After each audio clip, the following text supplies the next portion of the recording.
प्रारंभ में परमेश्वर ने स्वर्ग और पृथ्वी की रचना की। फिर उसने अदन नामक एक सुंदर बाग तैयार किया जिसमें हर प्रकार के फलदार वृक्ष थे, और उस बाग के बीचों बीच दो विशेष वृक्ष रखे, जीवन का वृक्ष और भले बुरे के ज्ञान का वृक्ष। परमेश्वर ने मनुष्य को अपनी छवि में बनाया और उसका नाम रखा आदम। फिर उसने आदम के लिए एक सहायक बनाई, हव्वा। वो अदन के बाग में उन्हें रखकर बोला, इन सब वृक्षों में से फल खाओ, परंतु भले बुरे के ज्ञान के वृक्ष से मत खाना, क्योंकि जिस दिन तुम उससे खाओगे उसी दिन मर जाओगे। शैतान, जो सर्प के रूप में आया, ने हव्वा को छल से बहकाया। उसने कहा, तुम नहीं मरोगे। परमेश्वर जानता है कि जब तुम खाओगे तुम्हारी आंखें खुल जाएंगी और तुम परमेश्वर के समान बन जाओगे। हव्वा ने उस फल को देखा, उसकी सुंदरता और ज्ञान को देखकर उसे खा लिया और आदम को भी दिया। जैसे ही उन्होंने खाया, उनका मासूम हृदय दोष से भर गया और वे अपने नग्न शरीर को देखकर लज्जित हो गए। उन्होंने अंजीर के पत्तों से अपने लिए वस्त्र बनाए। जब परमेश्वर बाग में आया और पुकारा, आदम, तू कहाँ है? तब आदम ने कहा, मैं डर गया, इसलिए छिप गया। परमेश्वर ने कहा, क्या तुमने उस वृक्ष का फल खा लिया जिससे मैंने मना किया था? आदम ने हव्वा पर दोष लगाया और हव्वा ने सर्प पर। तब परमेश्वर ने सर्प को शाप दिया, तू जीवन भर पेट के बल चलेगा। और स्त्री से कहा, तेरी पीड़ा और संतान जन्म की वेदना बढ़ेगी। आदम को कहा, तू अपने जीवन भर मेहनत करेगा और मिट्टी में लौट जाएगा, क्योंकि तू मिट्टी से ही बना है। ये श्राप मानव जाति पर मृत्यु, पीड़ा और पृथ्वी की थकावट का कारण बना। फिर परमेश्वर ने उन्हें अदन के बाग से बाहर निकाल दिया ताकि वे जीवन के वृक्ष तक न पहुंच सकें। एक स्वर्गदूत और जलती हुई तलवार से जीवन के वृक्ष की रक्षा की गई। इस प्रकार पाप ने संसार में प्रवेश किया और मृत्यु सभी मनुष्यों पर आ गई। लेकिन ये अंत नहीं था। परमेश्वर ने एक योजना बनाई थी, उद्धार की योजना, जिसके द्वारा एक दिन एक स्त्री की संतान शैतान का सिर कुचल देगी और पुनः जीवन का मार्ग खोला जाएगा। ये वादा मसीहा का था, जो आगे चलकर यीशु के रूप में पूरा हुआ। प्रारंभ में केवल परमेश्वर था, वो जो अनादि है, जो आदि और अंत है, जिसने समय, स्थान और जीवन की रचना की।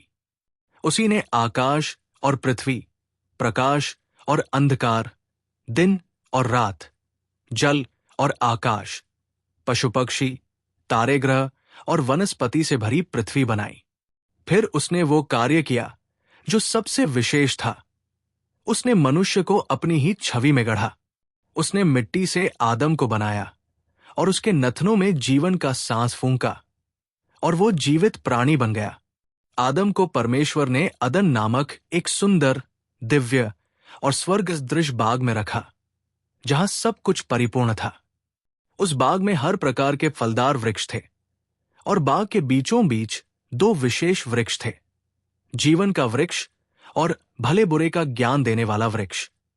परमेश्वर ने आदम से कहा, तू इस बाग के सब वृक्षों के फल खा सकता है, परंतु भले और बुरे के ज्ञान का जो वृक्ष बाग के बीच में है उससे न खाना, क्योंकि जिस दिन तू उससे खाएगा उसी दिन अवश्य मर जाएगा। आदम अकेला था और परमेश्वर ने कहा कि मनुष्य का अकेला रहना अच्छा नहीं है। इसलिए उसने आदम को गहरी नींद में डाला और उसकी एक पसली से एक स्त्री बनाई, जिसे आदम ने अपनी हड्डियों की हड्डी और मांस का मांस कहा। उसका नाम हव्वा रखा गया। वे दोनों नग्न थे, फिर भी लज्जित न थे, क्योंकि उनके हृदय में पाप का कोई स्थान नहीं था। लेकिन उसी बाग में सर्प भी था, सभी जीवों में सबसे अधिक चतुर। वो शैतान का रूप था, जो परमेश्वर की रचना को भ्रष्ट करना चाहता था। उसने एक दिन हव्वा से बात की और पूछा, क्या परमेश्वर ने सच में कहा कि तुम बाग के किसी भी वृक्ष का फल न खाना? हव्वा ने उत्तर दिया, हम बाग के सब वृक्षों का फल खा सकते हैं, परंतु उस वृक्ष के फल को न खाना है और न उसे छूना है, नहीं तो मर जाएंगे। तब सर्प ने कहा, तुम निश्चय ही न मरोगे, परमेश्वर जानता है कि जिस दिन तुम उसका फल खाओगे, तुम्हारी आंखें खुल जाएंगी और तुम परमेश्वर के समान बन जाओगे, जो भले और बुरे का ज्ञान रखता है। हव्वा ने उस वृक्ष के फल को देखा। वो खाने के लिए अच्छा, देखने में मन भावन और ज्ञान देने वाला था। वो झुकी, उसने फल को तोड़ा और खा लिया। फिर उसने आदम को भी दिया और उसने भी खा लिया। उसी क्षण उनकी आंखें खुल गई। उन्हें पता चला कि वे नग्न हैं। उन्हें लज्जा आई और उन्होंने अंजीर के पत्तों से कमरबंद बनाए। जब संध्या को ठंडी हवा चलने लगी, परमेश्वर बाग में आया और पुकारा, आदम, तू कहाँ है? आदम ने कहा, मैंने तेरी आहट सुनी और मैं डर गया क्योंकि मैं नग्न था, इसलिए छिप गया। परमेश्वर ने पूछा, क्या तूने उस वृक्ष का फल खाया जिससे मैंने तुझे मना किया था? आदम ने कहा, यह स्त्री जिसे तूने मेरे साथ रखा, उसी ने मुझे फल दिया और मैंने खा लिया। फिर परमेश्वर ने हव्वा से पूछा, तूने ये क्या किया? हव्वा ने उत्तर दिया, सर्प ने मुझे धोखा दिया और मैंने खा लिया। तब परमेश्वर ने तीनों को न्याय सुनाया। सर्प को श्रापित किया गया कि वो जीवन भर पेट के बल चलेगा, धूल खाएगा, और स्त्री की संतान से उसकी शत्रुता होगी। वो संतान उसके सिर को कुचलेगी और वह उसकी एड़ी को डसेगा। स्त्री से कहा गया कि उसकी संतानों को जन्म देने की पीड़ा बढ़ाई जाएगी और वो अपने पति की अधीनता में रहेगी। आदम से कहा गया कि क्योंकि उसने उसकी बात मानी जिसने उसे फल दिया, इसलिए पृथ्वी उसके कारण श्रापित होगी। वो अपने जीवन भर कठिन परिश्रम करेगा, पसीना बहाएगा और अंत में उसी मिट्टी में लौट जाएगा जिससे वो बना था, क्योंकि तू मिट्टी है और मिट्टी में ही लौट जाएगा। परमेश्वर ने आदम और हव्वा के लिए चमड़े के वस्त्र बनाए ताकि वे अपने नग्नता को ढक सकें। फिर उसने उन्हें अदन के बाग से निकाल दिया ताकि वे जीवन के वृक्ष से खाकर अनंत काल तक जीवित न रहें। उसने बाग के पूर्व में एक करूब नामक स्वर्गदूत और एक चारों ओर घूमती हुई ज्वलंत तलवार रख दी, जो जीवन के वृक्ष के मार्ग की रक्षा करती थी। इस प्रकार मनुष्य को पाप, पीड़ा और मृत्यु का श्राप मिला। आदम और हव्वा ने अदन को पीछे छोड़ा, आंसुओं में डूबे, अपने किए पर पछताते हुए, परंतु अब कुछ बदल नहीं सकता था। उन्होंने बाहर की कठोर भूमि में जीवन शुरू किया। वहां उन्होंने अपने पहले पुत्र कैन और फिर हाबिल को जन्म दिया। लेकिन पाप का असर बढ़ता गया। कैन ने अपने भाई हाबिल की हत्या की। पाप की जड़ें गहराई तक फैल चुकी थी। परंतु यही वो क्षण था जब परमेश्वर ने उद्धार की योजना घोषित की थी। एक दिन एक स्त्री की संतान शैतान का सिर कुचलेगी। वह संतान आगे चलकर मसीहा यीशु के रूप में प्रकट हुआ, जिसने मृत्यु को पराजित किया और फिर से जीवन के द्वार खोले। ये कहानी सिर्फ एक पाप की नहीं, बल्कि उद्धार की आशा की भी कहानी है। परमेश्वर का न्याय सच्चा है, परंतु उसका प्रेम अनंत और उद्धार अद्भुत है। श्राप और मृत्यु के उस दिन भी उसने एक वादा किया, जीवन का वादा। सृष्टि की शुरुआत में, जब अभी समय का कोई माप नहीं था, जब दिन और रात का कोई बोध नहीं था, जब पृथ्वी पर न कोई पाप था, न मृत्यु, न दर्द और न आंसू, केवल एक पूर्ण शांति और पवित्रता थी। उसी समय परमेश्वर ने इस ब्रह्मांड की रचना की। उसने कहा, हो जा, और सब कुछ हो गया। उसके वचन की शक्ति से प्रकाश आया, समुद्रों की सीमाएं बनी, आकाश में तारे टंगे, पर्वत ऊंचे हुए, नदियां बहने लगी और पशु पक्षी पृथ्वी पर भर गए। अंत में उसने अपने हृदय की सबसे प्रिय रचना को बनाया, मनुष्य। मिट्टी से गढ़कर, अपनी श्वास उसमें भरकर उसने आदम को जीवन दिया। आदम सिर्फ एक शरीर नहीं था, वो परमेश्वर की छवि में बना जीवित आत्मा था। फिर अदन बाग की स्थापना हुई, एक स्थान जो पृथ्वी का स्वर्ग था, जहां ईश्वर और मनुष्य एक साथ चलते थे। वहां कोई बीमारी नहीं थी, कोई दर्द नहीं था, कोई भय नहीं था। वहां केवल प्रेम था, शांति थी और ईश्वर की उपस्थिति का आनंद था। और फिर आदम को एक जीवन साथी मिला, हव्वा, जो उसकी पसली से बनाई गई थी, ताकि दोनों एक होकर पवित्रता में चलें। उन्हें बाग के हर वृक्ष से खाने की अनुमति थी, परंतु भले बुरे के ज्ञान के वृक्ष को छोड़कर। ये उनकी आजादी की परीक्षा थी, उनके प्रेम और आज्ञाकारिता की कसौटी। लेकिन अदन की उस पवित्र भूमि में अंधकार ने प्रवेश किया। एक सर्प, जो शैतान था, वो आया छल और संदेह लेकर। हव्वा उस समय अकेली थी, और सर्प ने मीठे शब्दों से उसके हृदय में संदेह डाला। क्या परमेश्वर ने सच में कहा कि तुम नहीं खा सकते? वो झुकी, उसने विचार किया, उसने देखा और फल को सुंदर पाया। जब इच्छा और जिज्ञासा परमेश्वर की आज्ञा पर भारी पड़ी, तब उसने उस निषिद्ध फल को तोड़ा और खा लिया। फिर उसने आदम को दिया, और आदम ने भी खा लिया। एक ही पल में सब कुछ बदल गया। स्वर्गीय चमक अंधकार में बदल गई। आंखें खुली पर आत्मा अंधी हो गई, और पहली बार उन्होंने महसूस किया कि वे नग्न हैं। डर, लज्जा और अपराध बोध ने उन्हें घेर लिया। वे छिप गए उससे जो उन्हें जानता था, जिसने उन्हें बनाया था, जिसने उन्हें प्रेम किया था। परमेश्वर ने पुकारा, आदम, तू कहाँ है? ये सवाल आज भी गूंजता है हर उस आत्मा के लिए जो पाप में छिपी है। आदम ने कहा, मैं डर गया क्योंकि मैं नग्न था। ये डर, ये अलगाव, ये संबंध टूटना, यही पाप का असली फल था। फिर परमेश्वर ने न्याय सुनाया। सर्प को अभिशाप, स्त्री को पीड़ा, और पुरुष को श्रम और मृत्यु का श्राप मिला। सृष्टि कांप उठी, आकाश मौन हो गया और स्वर्ग रो पड़ा। लेकिन ये सिर्फ सजा नहीं थी, ये एक योजना की शुरुआत भी थी।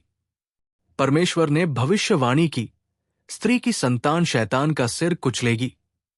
ये पहला सुसमाचार था, पहला संकेत उस मसीहा का जो आने वाला था। परमेश्वर ने उन्हें बाग से निकाला, लेकिन उन्हें वस्त्र भी दिए। एक पशु की बलि दी गई ताकि उनका नग्नपन ढका जाए। ये पहली मृत्यु थी, पहली बार खून बहा, एक निर्दोष पशु का, ताकि पापियों को ढका जा सके। ये भविष्य की उस बड़ी बलिदान की छाया थी जो यीशु मसीह में पूर्ण होगी। अब आदम और हव्वा अदन से बाहर थे, एक अज्ञात दुनिया में, कांटों और पत्थरों से भरी भूमि में, परंतु उनके पास एक वादा था, उद्धार का वादा। समय बीता, उन्होंने संतानें उत्पन्न की, कैन और हाबिल, परंतु पाप की विरासत गहराई तक जा चुकी थी। कैन ने अपने भाई की हत्या की, मृत्यु ने परिवार में प्रवेश कर लिया। फिर भी परमेश्वर ने कभी उन्हें त्यागा नहीं। उसने बार बार मानवता को पुकारा, नबियों को भेजा, संकेत और वचन दिए कि एक दिन एक पूर्ण उद्धारकर्ता आएगा। और वो आया हजारों वर्षों बाद, जब यीशु नाम का एक बालक संसार में जन्मा। उसने पापरहित जीवन जिया, क्रूस पर बलिदान हुआ, और तीसरे दिन मृत्यु पर विजय पाकर जी उठा। वो दूसरा आदम था, जिसने पहली आदम की गलती को सुधार दिया। आज जब हम श्राप और मृत्यु की कहानी को देखते हैं, ये केवल एक इतिहास नहीं, ये एक चेतावनी और एक आशा है। चेतावनी कि पाप का परिणाम मृत्यु है, और आशा कि परमेश्वर ने हमें जीवन का मार्ग फिर से दिया है। जब आदम और हव्वा ने अदन के द्वार से बाहर कदम रखा, उन्होंने केवल श्राप नहीं उठाया, उन्होंने एक भविष्य भी उठाया जो क्रूस की छाया में सिद्ध हुआ। शुरुआत में केवल परमेश्वर था, उसकी महिमा, उसकी महाशक्ति और उसका प्रेम जो अनंत था। समय, स्थान, पदार्थ, सब कुछ उसके द्वारा रचा गया।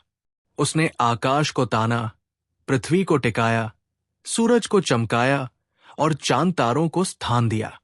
समुद्र उसकी आज्ञा में उठते और झुकते, पर्वत उसकी स्तुति में खड़े होते, और हवा उसकी सांस का प्रमाण थी।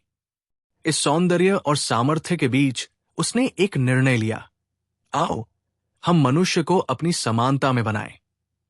और फिर मिट्टी से आदम को बनाया और अपनी पवित्र श्वास उसके नथनों में फूंक दी। वही क्षण था जब जीवन का चमत्कार हुआ, मृत मिट्टी एक जीवित आत्मा बन गई। फिर परमेश्वर ने उसे अदन के बाग में रखा, एक स्थान जो स्वर्ग का प्रतिबिंब था। अदन कोई साधारण बाग नहीं था। वहां की हवा में स्वर्ग की महक थी, वहां के वृक्ष संगीत में लहराते थे, और वहां की नदियां ईश्वर की उपस्थिति को बहाती थी। परमेश्वर ने आदम को अधिकार दिया, सब कुछ तेरा है, बस एक वृक्ष से बचना, भले बुरे के ज्ञान का वृक्ष। जिस दिन तू उससे खाएगा उस दिन अवश्य मर जाएगा। परमेश्वर चाहता था कि प्रेम में आज्ञाकारिता हो, न कि डर में गुलामी। लेकिन आदम अकेला था, इसलिए परमेश्वर ने उसकी पसली से हव्वा को बनाया, एक सहचरी जो उसकी आत्मा की प्रतिध्वनि थी। वे दोनों एक दूसरे के लिए बने थे, नग्न पर निर्दोष, स्वतंत्र पर विनीत। परंतु उसी बाग के किसी कोने में अंधकार अपनी चाल बुन रहा था। एक सर्प, शैतान का यंत्र, वहां था। वो नहीं चाहता था कि मनुष्य परमेश्वर के संग चलता रहे। वो ईर्ष्या करता था उस प्रेम से, उस सामीप्य से जो परमेश्वर और आदम के बीच था। सर्प ने हव्वा से बात की। उसने सवाल नहीं किया सीधे, उसने शक बोया। क्या सच में परमेश्वर ने कहा कि तुम कुछ नहीं खा सकते? और बस ज्यों ही हव्वा ने संवाद में प्रवेश किया, द्वार खुल गया। सर्प ने कहा, तुम मरोगे नहीं, तुम परमेश्वर के समान बनोगे। उस एक वाक्य में शैतान ने इतिहास को पलट दिया। हव्वा ने देखा, फल सुंदर था, उसकी महिमा ने आंखों को खींचा, उसका स्वाद मन को लुभाया, उसका वादा ज्ञान का था। उसने खा लिया, फिर उसने आदम को दिया। उसने भी खा लिया, ना सवाल किया, ना इनकार किया, शायद प्रेम में, शायद लालच में। और उसी क्षण वो दिव्यता, वो निर्दोषता, वो प्रकाश जो उन्हें घेरे हुए था, बुझ गया। वे नग्नता में लज्जित हुए। उनका अंतर्मन दोष से भर गया। डर जो पहले कभी नहीं था, अब उनकी नसों में समा गया। फिर परमेश्वर आया, जैसे हर दिन आता था। लेकिन आज एक बदलाव था। आज आदम छिपा हुआ था। परमेश्वर ने पुकारा, आदम, तू कहां है? ये सवाल आज भी गूंजता है हर पापी आत्मा में। और फिर दोषारोपण शुरू हुआ। आदम ने हव्वा को दोषी ठहराया, हव्वा ने सर्प को। और परमेश्वर ने न्याय किया, न केवल उनके लिए, पर पूरी मानवता के लिए। सर्प को श्रापित किया गया, तू पेट के बल चलेगा, और स्त्री की संतान तेरा सिर कुचलेगी। ये एक वादा भी था, मसीहा का वादा। हव्वा को श्राप मिला, तेरे गर्भ की पीड़ा बढ़ेगी। आदम को श्राप मिला, तू श्रम करेगा और फिर मिट्टी में लौटेगा। और पृथ्वी जो पहले आदम की सेवा में थी, अब कांटों और श्रम से भर गई। फिर परमेश्वर ने उनके लिए चमड़े के वस्त्र बनाए। इसका अर्थ था कि एक निर्दोष पशु की बलि दी गई। ये पहली बार था जब खून बहा, ताकि पाप ढका जा सके। ये बलिदान का पहला संकेत था, जो अंततः यीशु मसीह के क्रूस पर पूर्ण होगा। लेकिन अब जीवन का वृक्ष उनसे छीन लिया गया। एक करूब स्वर्गदूत और ज्वलंत तलवार उस मार्ग की रक्षा करते थे। आदम और हव्वा रोते हुए उस स्वर्ग को छोड़कर निकल पड़े, जहां वे कभी परमेश्वर के साथ चलते थे। अब शुरू हुआ मानव इतिहास, पाप से भरा, संघर्ष से पीड़ित, लेकिन आशा से प्रकाशित। उन्होंने कैन और हाबिल को जन्म दिया, लेकिन पाप की विरासत गहराई तक जा चुकी थी। कैन ने हाबिल की हत्या कर दी, पहला खून इंसान के हाथों से। अब मानवता पाप, दर्द, ईर्ष्या, हत्या और मृत्यु में डूब गई। फिर भी हर पीढ़ी में परमेश्वर ने अपने नबी भेजे।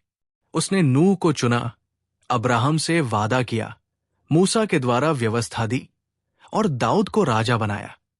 हर युग में उसने एक बात याद दिलाई, मसीहा आने वाला है। वो आया, यीशु मसीह, जिसने आदम की गलती को ठीक किया, जो दूसरा आदम था, जिन्होंने पाप नहीं किया, जो मृत्यु से न डरे और जिन्होंने क्रूस पर बलिदान दिया। उनकी मृत्यु ने वो श्राप तोड़ा जो आदम से चला था। अब जीवन का मार्ग फिर से खुला है। वही जीवन का वृक्ष जो अब स्वर्ग में है, फिर से मनुष्य के लिए उपलब्ध है, उनके लिए जो यीशु पर विश्वास करते हैं। इसलिए ये कहानी सिर्फ श्राप और मृत्यु की नहीं है। ये कहानी पाप, दया और मुक्ति की है। ये कहानी बताती है कि कैसे प्रेम ने न्याय को पूरा किया। ये कहानी आज भी हर आत्मा से पूछती है, तू कहां? और उत्तर में हर दिल से निकलता है, प्रभु, मैं आया हूं।